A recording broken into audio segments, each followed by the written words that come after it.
At narito na ang naglalagablab na mga balita sa DZXL 558. Hoy, buenos dias. Tuloy pa rin ang magbabalita ho natin ngayong oras na ito. Kami pa rin ang inyong mga kasama, Weng de la Peña, Buddy Obera.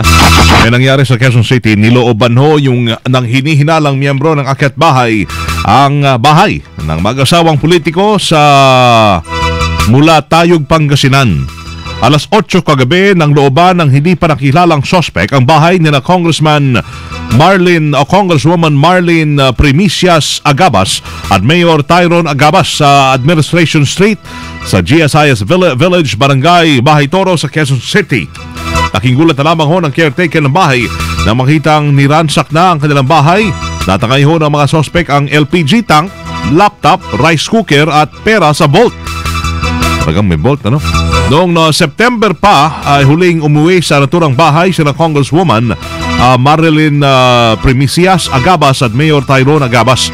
Hinalam po ngayon ng otoridad kung may CCTV ang bahay para sa mas mabilis na investigasyon sa insidente.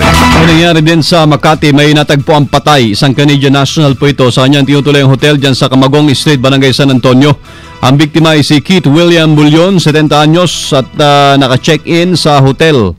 Nakalipas lamang ilang oras, nagtaka daw yung mga staff ng hotel dahil hindi lumalabas ang biktima. Kaya't napilitan silang pabuksan sa gwardiya ang pinto. Tumambad sa mga empleyado nito ang bangkay ng biktimang nakahiga sa kama. Sa investigasyon ng otoridad, posibleng sakit ang sanhi ng pagkamatay ng biktima pero tuloy pa rin nilang inaalam kung may foul play sa pangyayari. Punta tayo ng Rojas City. Meron pong nangyaring pagsabog. Bahay at commercial establishment nasunog matapos sumabog ang generator set. Ma-report si Michelle Oropio ng Aramen Rojas. Michelle, iradyo nimo, Michelle. Natupok ng apoy kasama ng bahay nito ang 27 anyos na binata magkaraang mag-overheat ang gamit na generator set sa first floor ng kanilang bahay na nagsisilbing bentahan ng motorcycle parts at lubricants kagabi sa San Roque Street, sa may area ng Magallanes. Ayon kay Mr. Jomari Lim, ama ng biktima, naghahanda na silang maghapunan bandang 6 ng gabi nang biglang umusok ang gamit na generator set na mabilis na nag-apoy at sumabog patungo sa kanilang nakaparadang multicab ng buhusan ng tubig. Hindi naman agad napansin ang nag-iisang anak na si Jomel Lim na umakyat pa sa second floor upang kuhanin sana ang kanyang laptop. Huling narinig ang biktima na humihingi na ng tulong matapos matrap sa loob ng kanyang kwarto. Mabilis namang nilamon ng apoy ang buong kabahayan na halos gawa sa light materials dahil sa pagsasabugan ng mga goma at ilan pang kemikal na siyang negosyo ng pamilya. Muntik na ring matupok ang katabi nitong klinika. Sa pagtaya ng arson investigator ng Bureau of Fire Protection sa Rojas City ay umabot sa 15 million pesos ang kabuuang pinsala na dulot ng sunog. Napag-alaman na dahil sa kawalan ng kuryente sa lungsod dulot ng Bagyong Yolanda ay generator set ang gamit ng mga negosyante sa Rojas City at Capiz upang makapagpatuloy sa kanilang operasyon. Kasama niya sa DYVR Rojas, Michelle Oropio, Tatak, RMN. Sa Maynila, sa Quezon City, meron pong nabiktima ng hold-up. Kasama natin sa balita, may live report si Silvestre Labay. Rambo, iradyo mo. Hinold up ng dalawang hold-up ang dalawang katao sa lungsod ng Quezon. Ang mga biktima ay nakilalang sina Freddy Quillada, 25 anyos, residente ng Nia Road, Quezon City, at Rowelyn Marcia, 23 anyos, ng San Mateo Rizal.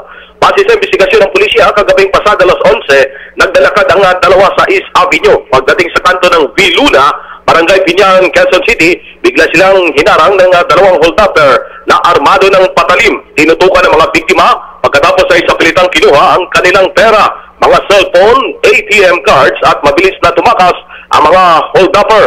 Nagsasagawa na ng follow-up operation ng mga otoridad para makilala at maresto ang dalawang hold-upper. Kasama mo sa Quezon City para sa DZXL 558, Silvestre Labay, Tatak, RMN. Hindi pala yun. Dali lang. Talagang hindi pa tayo nasasanay. Lamat, Rambo, Lamat. Saan ba yung parte? Kaliwa. Kaliwa. Yan. That's U-turn ka kasama ko. U-turn. Nag-U-turn na ako. Kanan. Kanan konti. Dali lang, ha? Wala rin. Joseph, ikaw na lang. Mukhang may natabunan ng kahoy Tabunan na naman ng... Humihingi po ngayon ng pamanhin si Shuttle Seahawks receiver Doug Baldwin. Sa pagbaligtad sa bandila ng Pilipinas bilang pakikisimpatya sa mga biktima ng bagyong Yolanda. Sa nangyaring laban ng Seahawks kontra Minnesota Vikings, iwinagayway ni Baldwin ang Philippine flag pero nasa itaas yung kulay pula. Bagamat may naantig at humanga sa ginawa ni Baldwin, may bumatikos naman sa kanya sa social media kung saan ay sumisimbolo ng giyera ang bitbit-yang bandila. Sa kanyang Twitter post, sinabi ng may dugong Pinoy na si Baldwin na wala siyang intensyong masama sa kanyang ginawa. Anya, ang aftermath ng bagyo ay may tutuloy na giyera matapos po maraming bilang ng namatay kung kaya tutulong siya para muling bumangon ng Leyte at iba pang binayo ng Super Typhoon Yolanda. Si Baldwin ay may mga kamag-anak na nakatira sa Pilipinas at kabilang dyan ang kanyang lola. Sinong Baldwin? Si D.O.U.G. Oo. D.O.U.G. Si Do? Si Dog. Dog Baldwin. Dog Baldwin. May alam siya, hindi natin alam. DZXL Showbiz Balita.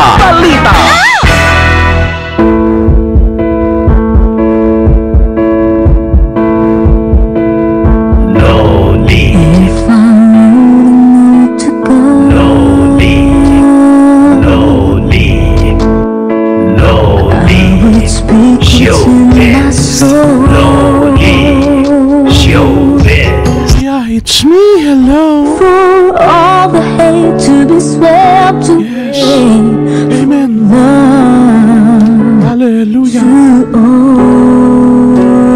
Amen. Hello, everybody. Amen. Hello, everyone.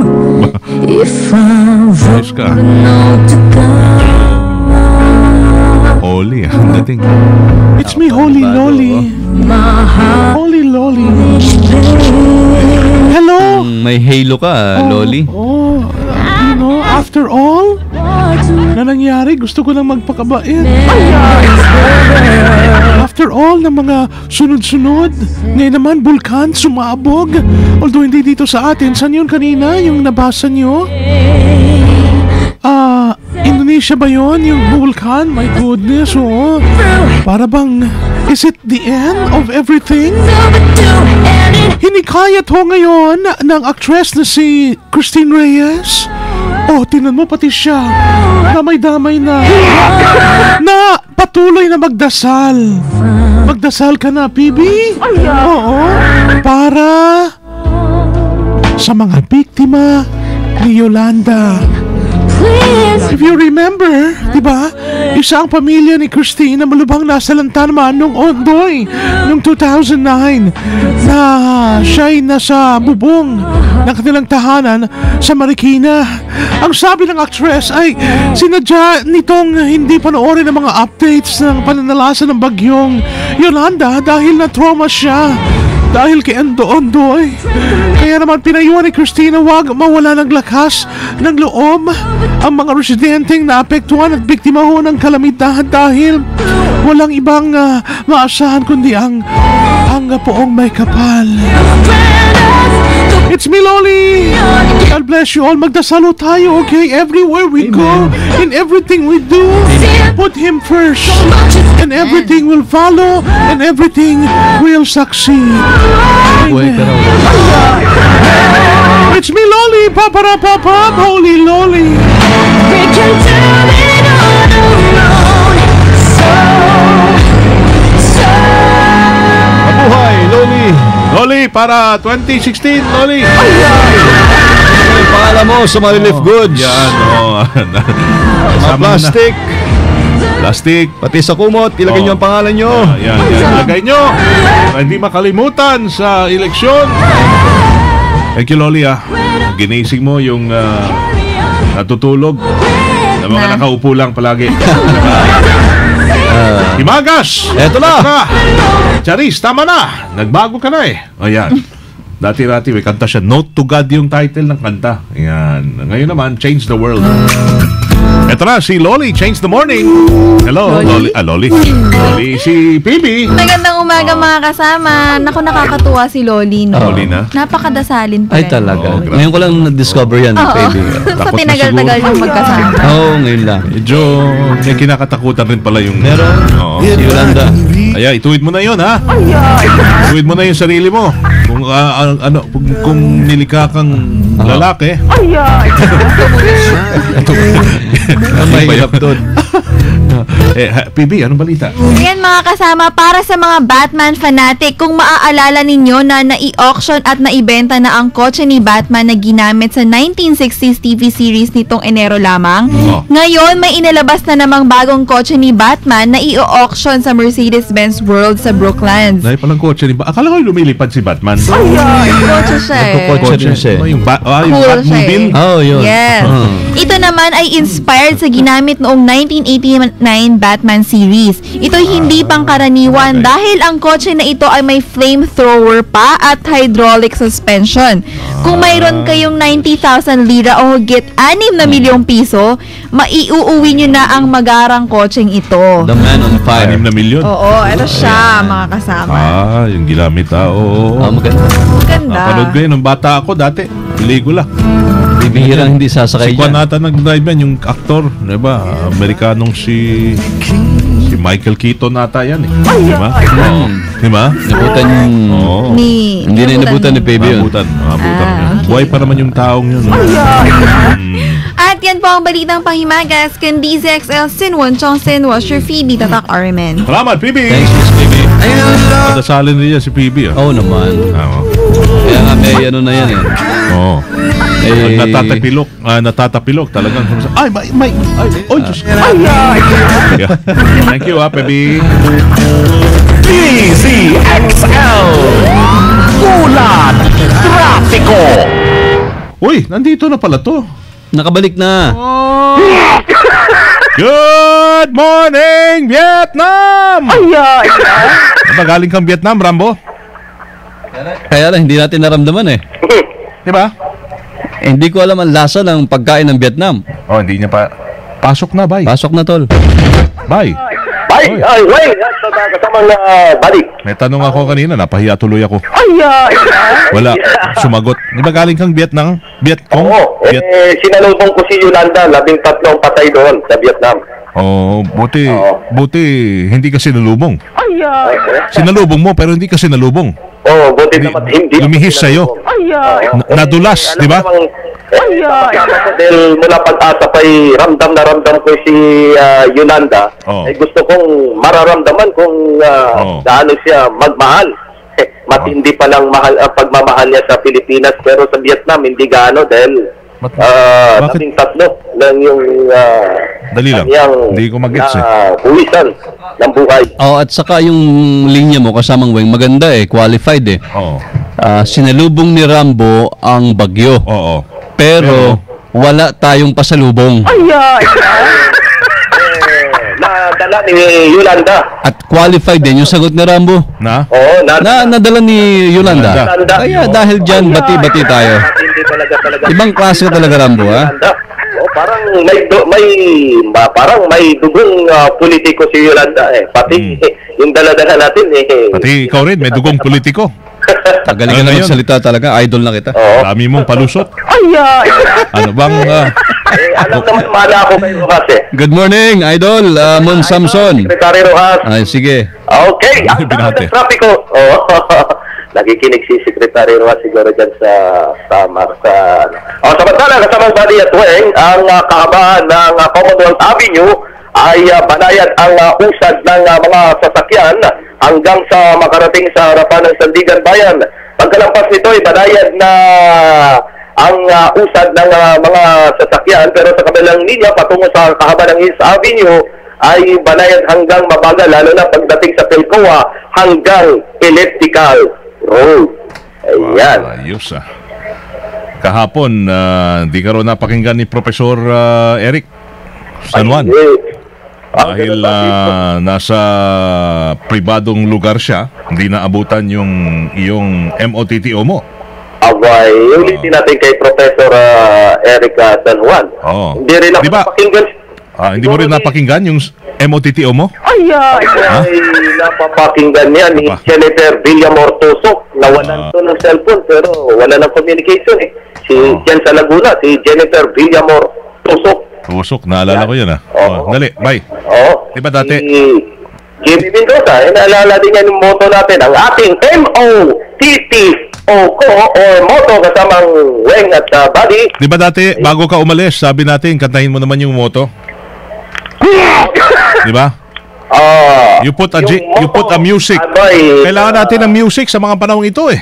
Oo, pero para makatulong sa pagbangon. Ang iniisip ko pa yung magandang tono para sa moto, yung moto natin. Pero tingnan natin kung kaya. Pag-iisipan ko pa kasama nga Weng at Buddy, para naman sa ating mga kababayan. Pero bakit din to para? Sige.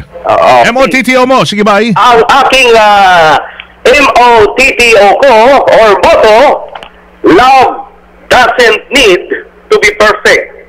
It just needs to be true. Ano daw? Drone? Hindi pwede nakuha. Hindi mo nakuha? Mahirap pinintindihin yun. Sige. Por Diyos, por Santo, hindi namin nag-gets masyado yung draw sa dulo, pero mas maganda pag tinagalogs bobay. Ang Tagalog kasamang Weng at Buddy at para kay Jimmy Mendoza rin ay ang pagmamahal ay hindi daw kailangan maging perfecto. Ito ay kailangan ng maging totoo sa pagmamahal sa mga kababayan natin na nasalanta ng bagyong Yolanda. Di ba, Secretary Roja? True pala yun. True pala bay. True. So, totoo. Ibay. Maganda yan. Totoo lang para maramdaman nila. Hindi ba sila true? Hindi ba true ang dating? Hindi nila naramdaman daw eh. Ay, alam ko, baka sa 2016 maramdaman nila. Ngayon, Bay! Ewan ko kung sasangayon ka. Ngayon, nakikita nyo na ho ang kulay ng mga taong inyong naiboto. Ayun.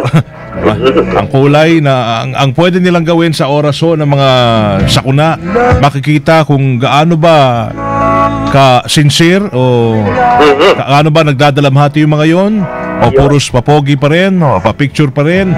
Maraming mga kumpanya ngayon ang nagsasamantala, kunyari nakabigay ng ganito, pero katakot-takot naman na advertisements at sa dyaryo ang ilalagay para lang ipakita sa buong mundo na sila ay nakatulong, na sila ay, alam mo yun, may mga double purpose eh. Pero ano pa man, sana yung mga yan ay dumami. Ang bottom line ay sana ay maraming maiabot na tulong, mapakinabangan yung mga tulong na ibigay nila ng ating mga kababayan sa mga panahong ito.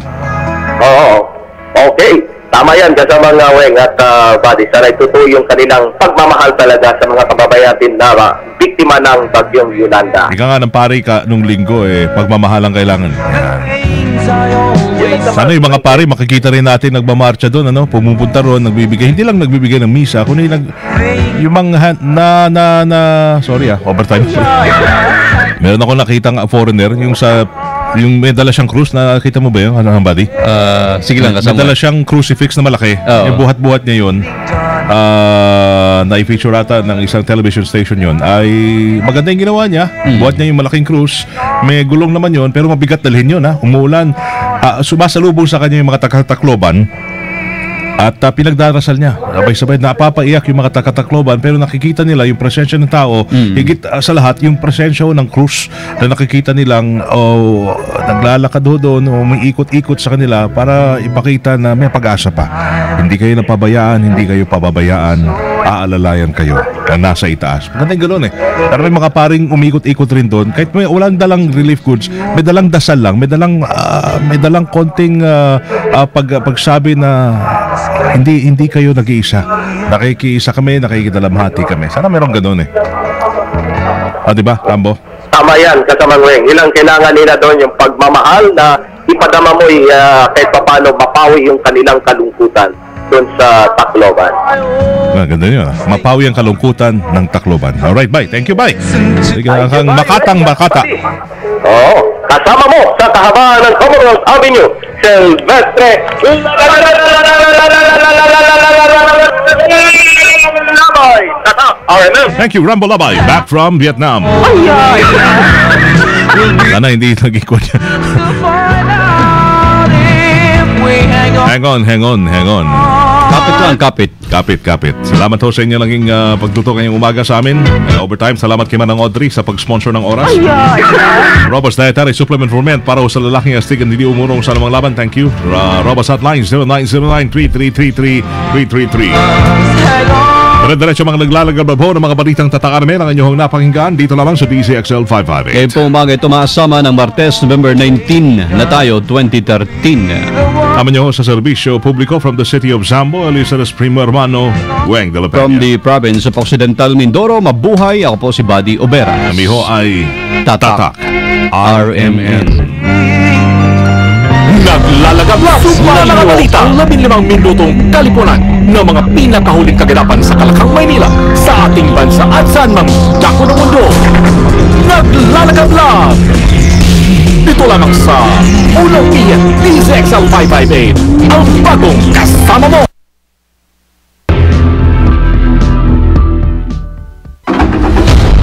Mga kasama, kulang ang mga salita at hindi natin mailarawan